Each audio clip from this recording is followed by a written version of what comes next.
Okay, so now we come to the second of those four thoughts, and that's impermanence. So that's a very important one also. Because the meditation, contemplation of impermanence will help us come to understanding, the notion of voidness, which is a very important in Dharma, in Buddhism. So the contemplation of impermanence is a kind of, we're invited in a progressive way to go from, the impermanence of the world, impermanence of the universe, and progressively come to the beings that live in that universe, and a number of people who have died, etc. So we'll go through that one by one. Then, what you find in the teachings or in the rituals, sometimes they mention the threefold universe. Threefold universe is actually called more scientifically trichiliocosmos, which means like a billion universes. So that even this universe of ours, which is made of many galaxies and all that, and looks like it's there forever, according to the cosmology of Buddhism, will be destroyed at one point. It will be destroyed by fire and water. And in a way, when we think about it, the stars, apparently the stars that we see, are already dead. So the universe dies, even if we are looking at the same stars every night or whatever. They are not permanent. So that's quite an interesting point, to remember that what we are looking at is actually passing. It's not there forever. So that helps. Impermanence helps to really deal with that confidence we have, or that belief we have in things being solid. So that's why impermanence is so important, because that is reminding ourselves all the time that what we are looking at is not solid, because it's not permanent. And so it takes a lot of getting used to, because our mind is used to making things solid all the time. We think we are solid. We think the walls are solid. We think, our situation is solid, etc., etc. And that is the beginning of our suffering, because then attachment comes. If we really realize impermanence, then being attached becomes stupid. So we are much freer then, if we remember that everything is impermanent. We are much freer, we are lighter, and we don't make a big deal of things, or we don't make a big deal of ourselves either. And so it is really definitely freedom, to realize impermanence. So first then, consider that everything we are looking at, and first of all, the universe itself is impermanent. So that's the first thing. Then that all the beings that live in that universe, there is not one that doesn't die. That's also very important. That's a potent message. And so when we talk about beings, we talk about all sentient beings, so all beings with a consciousness. So that includes also the animal world. And and these are other realms that we don't necessarily see with our own eyes, but spirits, they talk also about beings with consciousness, but who are not so solid that we can't perceive ourselves with our eyes. But they also are impermanent, they don't last. So that's a very important point, so and then, the third aspect is that, to think of all the beings who we can think of that died, so, I think it's, of course, it becomes easier and easier as you get older, because you've been through this quite a few times by then. And so, but funnily enough, it's often, I find, older people hang on to life more than young people. It's quite extraordinary. It's a paradox, isn't it? Because you would think that as you get older, you are being closer to death, you would be more kind of relaxed about it. But it's the other way around. It becomes the hanging on is worse, it seems. So it's very important to remember, like your grandparents died, your parents might already have died, or they will die. To remember that people over, in history have died, no matter how healthy they were or how powerful they were, how rich they were, how beautiful they were, no matter what, they all died.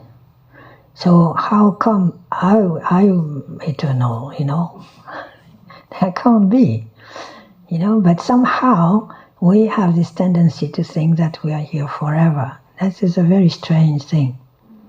So it's getting habituated to the thought that we are not here forever. We are only passing by, passing through. And that's okay, because that's the way it is.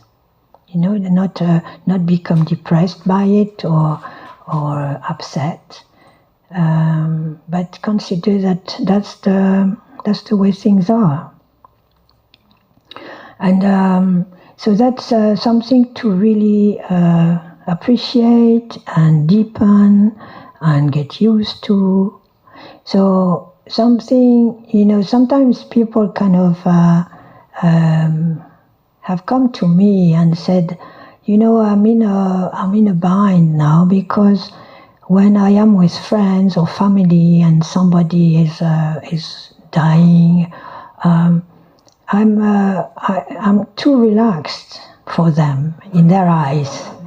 It's kind of like I have no heart, or I've become indifferent. They think they're shocked. I should be crying, I should be lamenting, I should be saying it's unjust, or whatever. And so, yes, that's how it is. So I guess we have to also feel sorry for the people who are sorry, in that sense. So there's, it's not that we are indifferent, it's that we are putting priorities somewhere else. It's kind of like if we are with somebody who is dying, it's being more, let's say, more concerned about their state of mind, more concerned about are they in a good place emotionally, mentally, are they at peace with themselves, and that's our concern. And so that's putting the emphasis on the person who is dying, putting ourselves in the shoes of the person dying, rather than feeling sorry for ourselves in a way, that they are going and leaving us behind. And so it's shifting the priorities there. Priority is the person who is dying and how a person can die the best possible way. So that's, but in any case, it's kind of considering, how important it is to recognize impermanence, all around us and us included. So,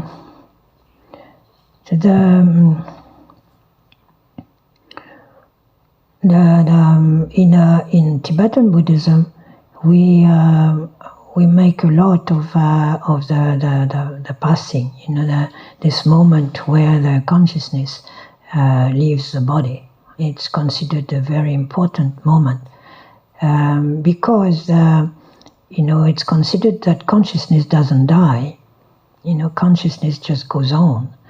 It just doesn't have this present body anymore, but it goes on. So it's the way we die, and the preparation for it is very important in the way we are going to experience the death process as such.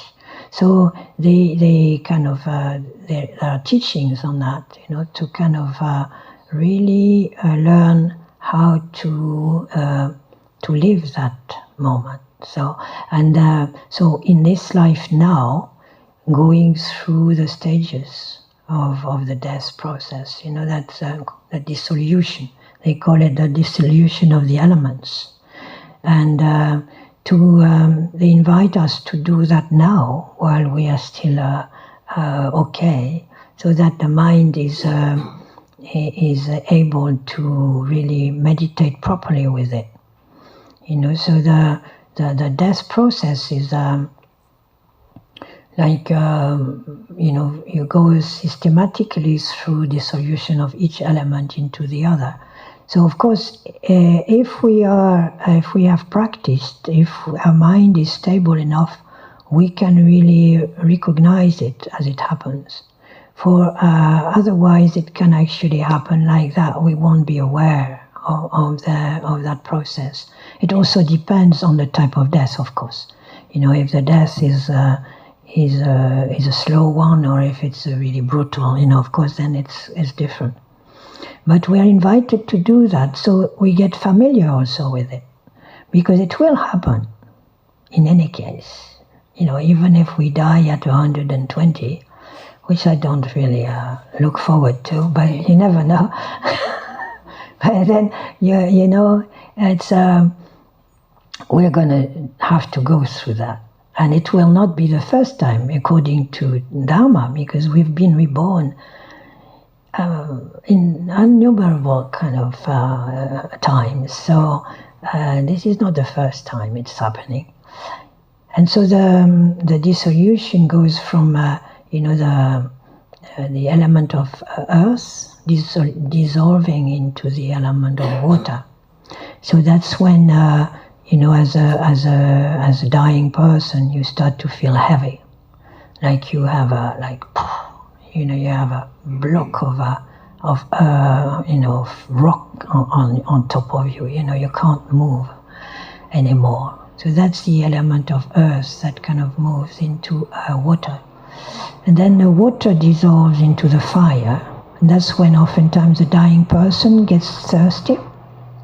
Just gets dry, feels the dryness, and then the fire dissolves into the air element, and the dying person feels very cold.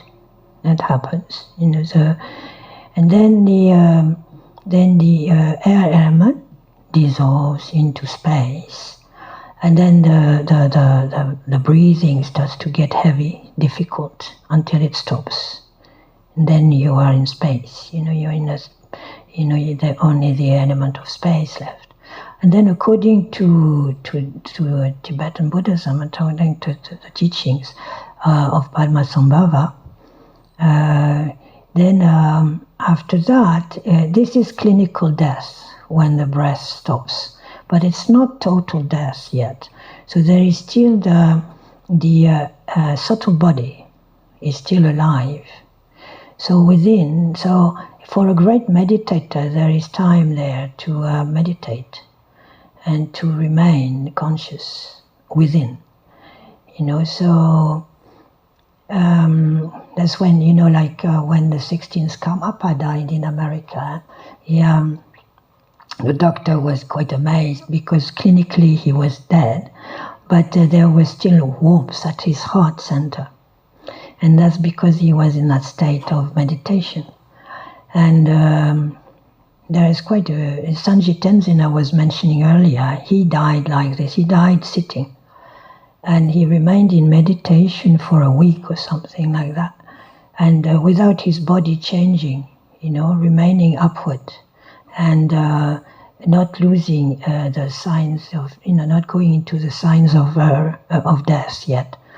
Until he stopped, meditation stopped, and then, he slumped.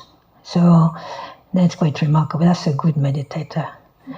And so that at that point is a kind of like they say, like the essence of the Father comes down from the top of the head to the heart.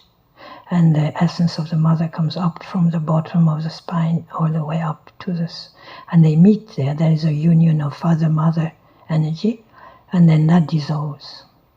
So in that process, then there is several opportunities to actually realize, realize the clear light, which is a moment of enlightenment. So that's why they consider death, the death process, as so important. And so it is, it is very, very good to try and develop that awareness now while we are still functioning. It's a bit late to start doing that when we are dying. It's a bit late to get into it. So being familiar with it beforehand makes it more likely to remember then. If somebody, they say it's nice to have somebody next to you who can remind you at that moment, then you can go through the process properly. So that's something to really look into. So it's very important that. And so the other side of it too is that if we can't even totally recognize all of the signs, at least we know about it. And at one point in that transmigration, when we are in that bardo state, we might have flashes, we might have moments of which kind of remind us, and so that we are not. So one thing is about death. One of the main problems with death is fear. So that also is how important it is to work with that now. Being familiar helps with the fear. It doesn't take it all away. I think there's always still some fear of the unexpected or whatever, but at least it calms it down. But because the fear is going to propulse us into zones that are not really very positive. So we have to, try and develop familiarity with the fact that we are going to die, we're going to go on this journey, and we are just hoping that it will be a best possible one. So that is the preparation. That is, it's quite interesting. I had somewhere, I had written,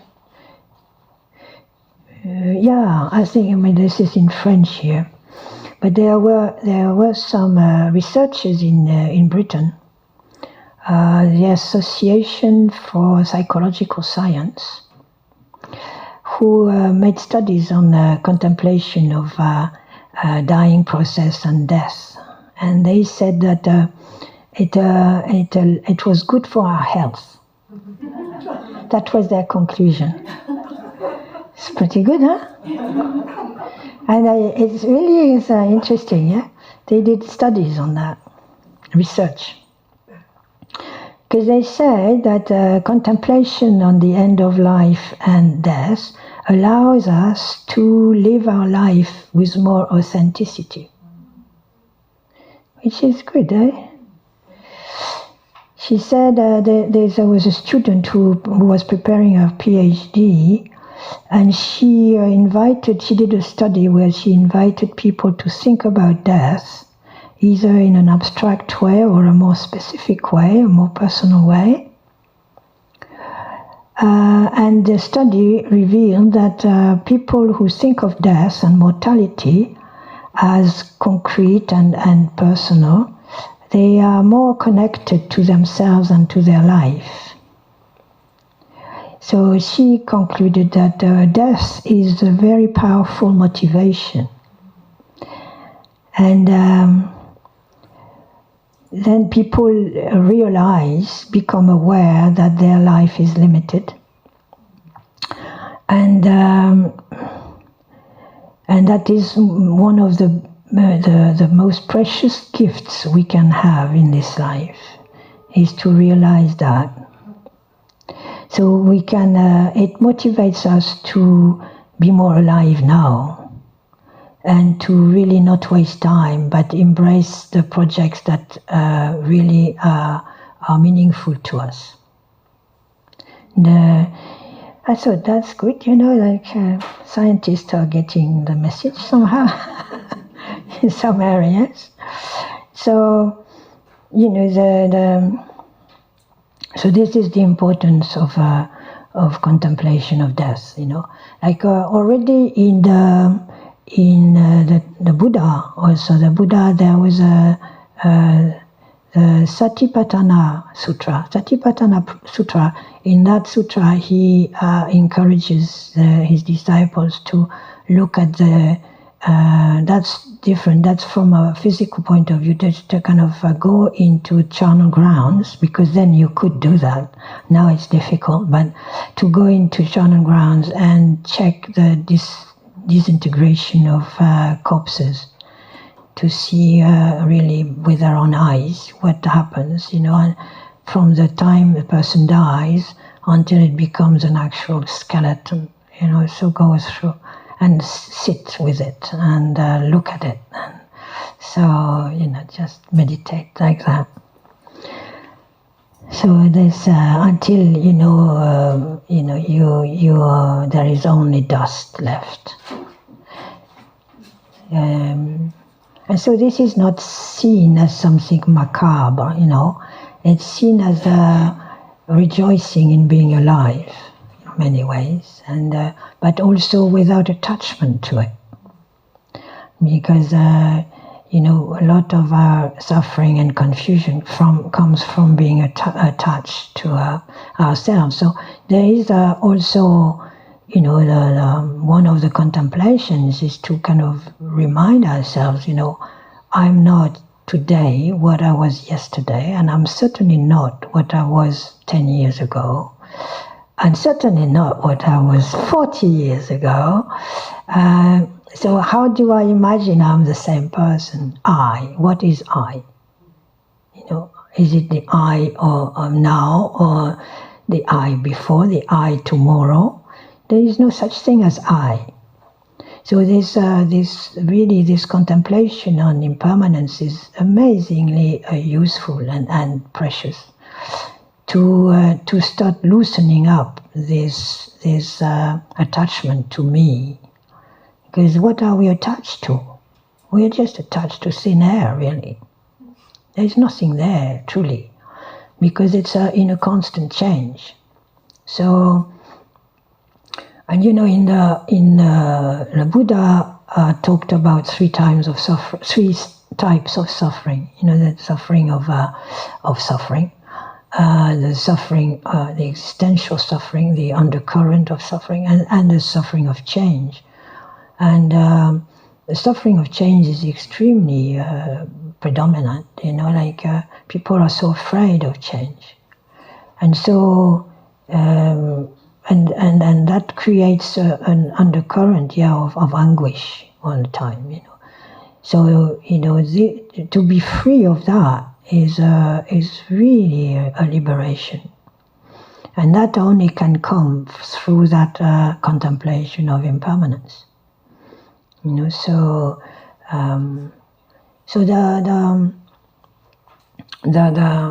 this this attachment cannot actually remain if the contemplation is correct, but it needs to be done again and again and again, because the I, the me, wants to exist at all costs, and so it's kind of like Akun Rinpoche used to say, it's kind of like you stretch an elastic band. And once you lose it, it comes back at you. It's habits, So with the contemplation on impermanence, we go, yes, I'm impermanent. Then you lose your awareness, and boom, you are very much I. It seems to the ego gets very upset. It rebels against that. So it takes time. It takes getting used to and really loosening slowly but surely that sense of solidity. So that's the importance of impermanence. So they say also in that kind of chapter, they say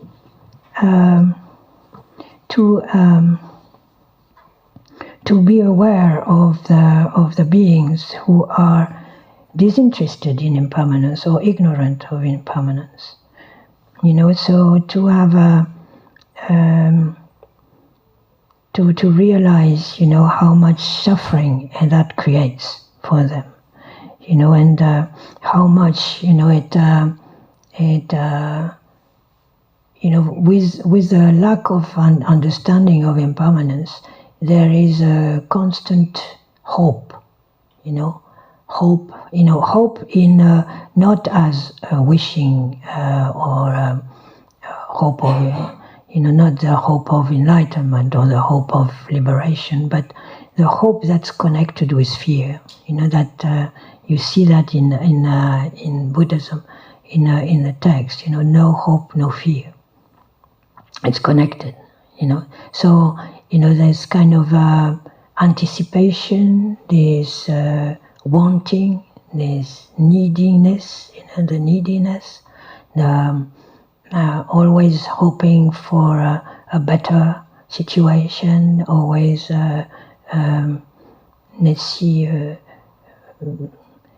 constantly trapped in that this is not good enough, but soon it will be better.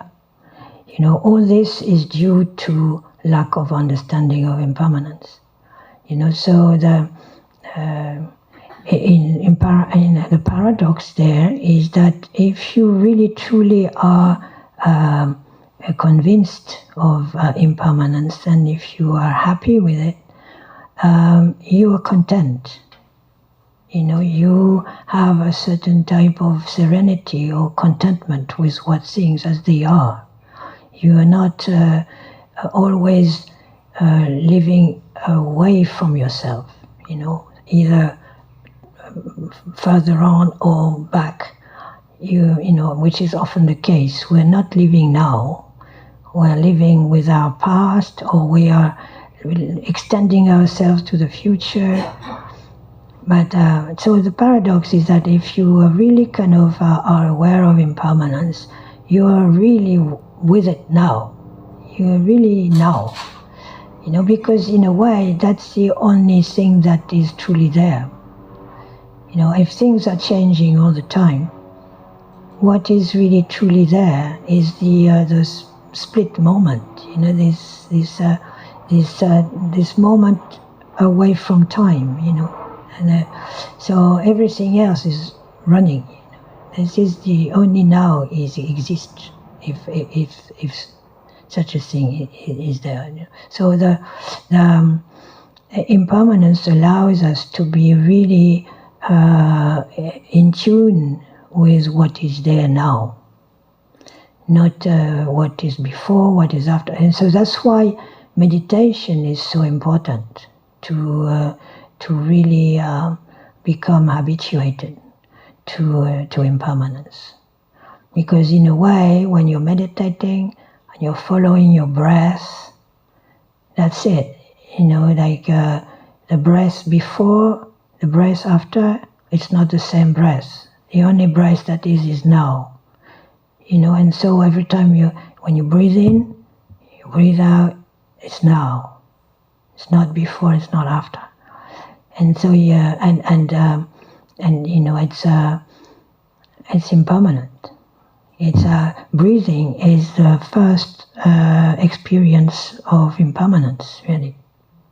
Yeah. So it's just meditating on the breath, coming in, going out. That's impermanence. That's really becoming really happy, content with just that. And that's what we are doing all the time. We're doing it in the day, we're doing it even when we sleep. So it's really important to do it with mindfulness, yeah, with consciously. And just breathing can become a meditation on impermanence. So we never breathe the same breath, like we don't cross the same water twice, yeah? It's that kind of thing. So it's very powerful and so simple in a way. So I also remember that, as that's something quite interesting too, that our skin even is changing all the time. We are peeling without noticing. We're peeling. We don't have the same. Our skin is changing all the time. It's kind of like even in a macroscopic level, we are constantly on the move, and we're not the same person today, even from a chemical point of view. So it's very interesting to really remember that. So any sense of solidity is totally unreasonable, actually, and it's a source of suffering. So. And it's really easy to see, you just have to stop and think just a little, and it's obvious. But somehow we forget, and then we start to see things and fix them and think they're real and solid. So yeah, it's habits. So it's important to work with that. It's very liberating. And of course, it's not. It doesn't mean we are indifferent to everything and we become nihilistic. So the fact that nothing exists truly could make us into nihilists. That. But in this afternoon, we have the notion of karma, which kind of brings us back to our responsibility and the fact that we are all connected, which kind of complements this realization of impermanence and makes it, gives it another, gives it more of a responsibility, responsible kind of frame of mind. So do you have, because we are talking now about impermanence, but do you have any questions about this or the previous? And I want to ask about if you're an organ donor. A what? An organ donor. When you oh, die. yes. So they're going to take you when you're clinically dead. They're not waiting for your... That's right. So how, as a Buddhist, how do you cope with that? I think we asked Akong Rinpoche. He said it was a wonderful thing to do as a bodhisattva. It was really a very good thing to do, but that you had to be really, really sure of yourself, that you really kind of think it over, and you, that there is no shadow, no trace of doubt or fear when you do it, because then the problem could be that when it's happening and you're looking at, you're seeing it, you rebel, or you get afraid, or there is suddenly a moment of I want, and now I don't want this, you know. So that's what he said. He said to, Prepare for yeah, prepare. Okay. Yeah, prepare. That's the thing.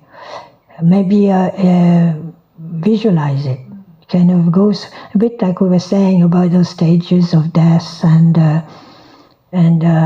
yeah, because you know, in a way, we have an intellectual understanding, but then there is the emotional understanding, and there's the clinging, you know, the survival instinct in us that could come into play. So it's very important to take that into account anyway. Yeah, because I remember also Rinpoche saying, you know, that if somebody tells me that he's not afraid of death, he said either he's extremely, you know, experienced, developed practitioner, or he's stupid. You know, so it's we are in between that, and we have to. It's you know, like I was saying before, that meditation and the path is about knowing ourselves. You know, so it's really knowing ourselves not just from the outskirts, but deep, deep, deep, deep. You know, because sometimes certain fears are kind of hidden even to us. We don't, you know. We're surprised sometimes at our reactions, you know, because we know rationally, of course I know this, you know, but behind, there are other levels of, you know, tender points, you know, tender things. So that, you know, this way, yeah, you're right, he's kind of working on this now to make sure, you know, that is, yeah. But he said, from a bodhisattva point of view, it's wonderful to do that, of course. Lama, is our mind, our own consciousness, impermanent as well? Yeah, well, it's changing. So it's that's why in Tibetan it's called Ju, which means a stream of being. It's just kind of like, you know, it's a stream, our stream of being, which kind of it's there, but it's changing all the time. So the consciousness now is not the consciousness that we'll have tomorrow, or even at lunch maybe. Or, you know, we are kind of constantly moving. So a bit like a river, you know, you pick up things, you leave things behind, but you are still, you know, you're running your course, and so and through death and to the next life, etc. As far as I understand, you know. So there is no such thing as death, truly, in that sense. So, when you talk of consciousness, is it not just a fabrication of the mind, just as a comfort, because we can't accept the finality of death?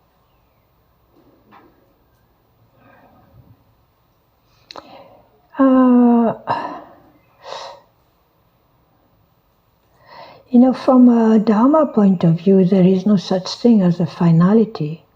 You know, that's the thing. That's what you are asking, is that consciousness goes on. Consciousness doesn't die, so there is no such thing as a finality. How do we know? I mean, where's the proof? The proof is some teachers who come back and remember their past lives. That's one proof. Some psychologists in America or in Canada, I think it's called Anderson or something, who did research with children.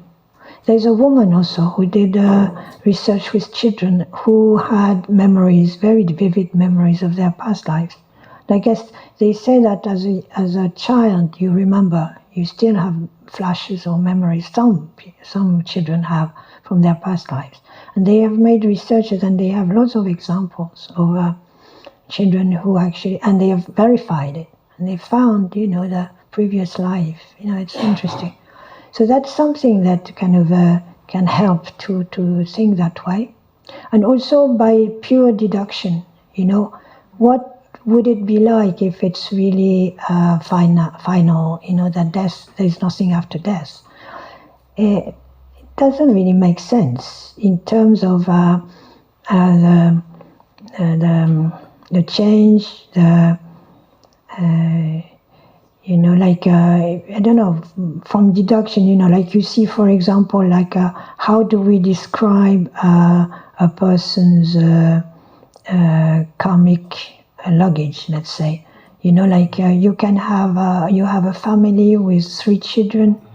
They are born of the same parents. They go to the same schools. They have the same house. They eat the same food, etc. And they're so different. Where is that coming from? So there's such disparity. So it's not due to social setup. It's not due to, to the parents, to the genetics, because they all have the same genes. So, there's something else happening there. So, there are certain things like that you can think about. And, even yourself, I don't know, but I have had flashes of things that I had actually I had nothing in this life that to show for it. I hadn't been told anything about it as a child, but I had vivid kind of feelings about countries, and that I had no opportunities, that especially then, there's no TV, nothing, So where was that knowledge coming from? So things like that. You can. So of course it's still question mark unless you are enlightened yourself, but it makes sense to me. Yeah. There are different things that people have been looking into that kind of help also too. And those researchers in America, that was quite interesting. Yeah. Because they say even in Tibetan Buddhism, like the tulku system, like when a child is born and is reincarnation, because he came back consciously into this world. Then they until the age of 6 or 7, they still get feedback from their previous lives. And, there are examples of children kind of actually saying hello and saying the name of the attendant they had in their past life. They recognize their attendant from their past life and say, and call them. So things like that, you think, well, it's very little chance that they are, finding it by, by accident.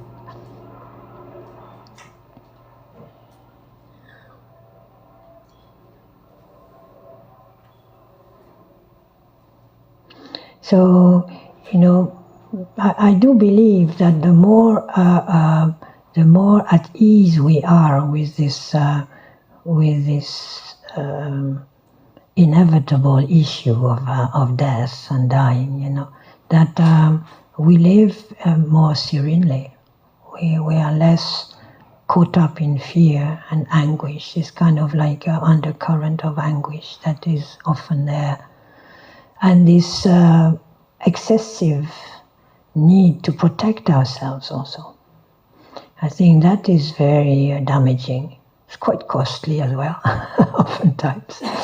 But, it's, and, some people take advantage of that, a lot of the power-ridden, people are working on that. They hit that spot in us, the fear of death. And so they make money off that, by developing all kinds of devices that are going to protect you, and which is completely ridiculous, because we don't know. We know we'll die, but we don't know when or where. That's the That's the problem. So, they take advantage of that to make us use all kinds of devices to protect ourselves. And it's ridiculous in many ways. The most important thing is really having a mind that is free of anguish and free of fear. That's the best protection, actually. Because the more fear you have and the more liable you are to be hit or be hurt or find yourself in complicated situations. Fear creates problems, creates obstacles. So it doesn't mean we should be naive either. We are supposed to be vigilant and aware. So it's to be fearless with awareness, of course. Not dumb and stupid, that's not the idea. But to be aware and but fearless, in that sense, So, well, one thing also that I find Dharma is so wonderful with is that it is very pragmatic, So we are meant to use our common sense. Our common sense, so that so we know what is possible, and we know what is not possible at this point, and we know how to act the best way, and also, like we'll see later, how to gear our attention to others rather than ourselves. And in that process of doing that, we are also helping ourselves the best way. So, it's all linked with impermanence. This is a very important point. Releasing all the time that clinging to me and I, constantly. Like when you see yourself getting afraid, you see yourself getting upset or angry, chances are you're just tightening the grip on me. Yeah. So, with meditation, slowly you kind of you get used to releasing the grip, yeah. With the out breath, yeah. And you let it go.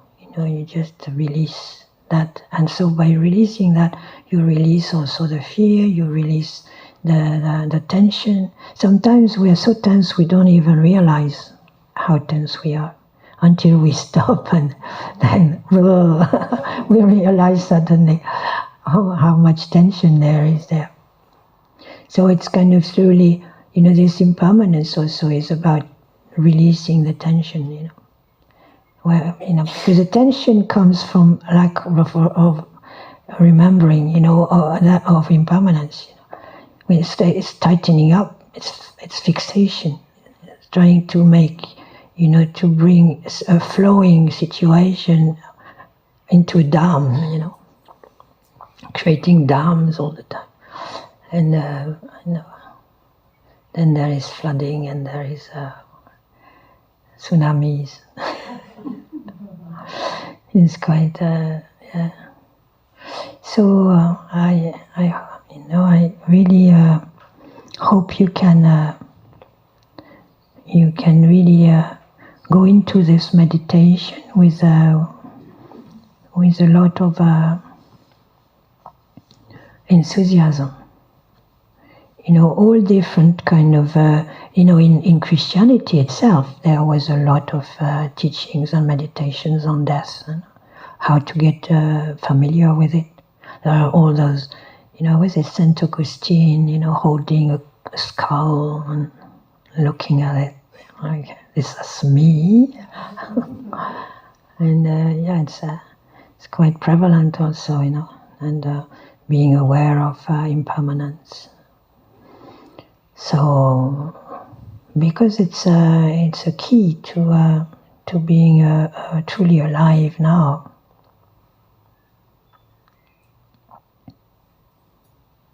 So maybe we can stop here and have lunch. So we do a dedication for this morning. So I think you have it on that piece of paper. But some of you, you know it by heart. When it's at the bottom of that page, if you have it. Do you have it? No, it's Okay. Sonam deye tamshe zipane tone ne pe tanam panje ne chegana chibala dupaye sipet sole towa tuwara sho. Voilà.